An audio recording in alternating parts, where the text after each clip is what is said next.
Most families don't realize this, but many people spend thousands of dollars more than necessary on a funeral. Not because they chose luxury, but because they weren't told they had options. When someone passes away, you're grieving. You're overwhelmed. And in that moment, most people don't feel equipped to question prices or policies. Consumer advocates often refer to this situation as a kind of grief tax. Not a legal term, but a way to describe how emotional pressure can lead to higher spending. At the funeral program site, we work with families every day and see how confusing funeral pricing and legal requirements can be during a time of loss. And to be clear, many funeral professionals work hard to serve families with care. This information is meant to support clearer, more informed conversations, not criticism. Today, I want to clearly explain your rights under federal law, what is actually required, and how to make informed decisions so you can honor your loved one without unnecessary financial strain. Area 1, the casket markup. Let's start with one of the largest funeral expenses, the casket. Funeral home caskets often cost several $1,000s.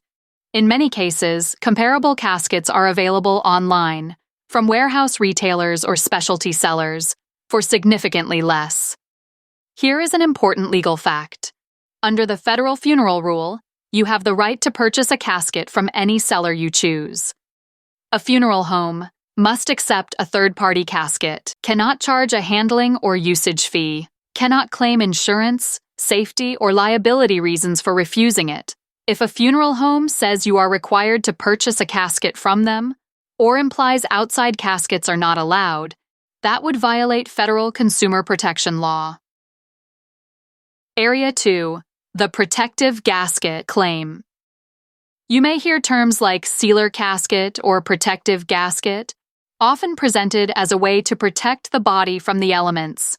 What's important to know is this: no casket, sealed or unsealed, prevents natural decomposition. A gasketed casket does not stop this process, and it is never required by law. These features often add several $100s to the cost.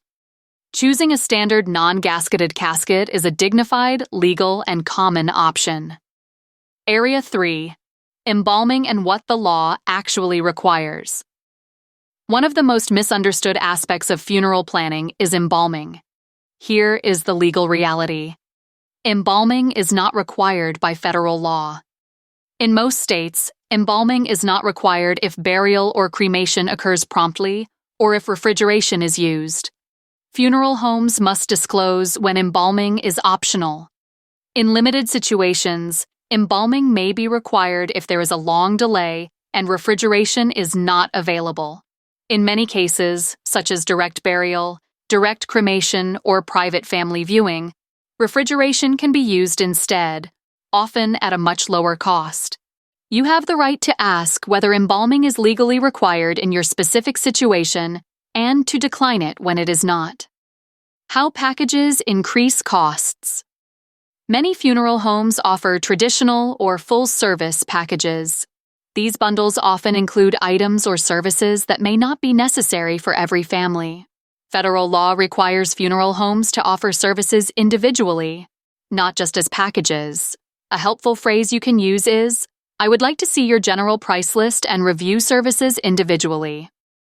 This allows you to select only what you want, such as professional services, transportation, or a graveside service, without being locked into a full package. Planning a funeral is emotionally difficult. The focus should be on honoring the person you love, not navigating unnecessary costs or confusing policies. Understanding your rights allows you to make decisions based on care and intention rather than pressure. Thank you for watching.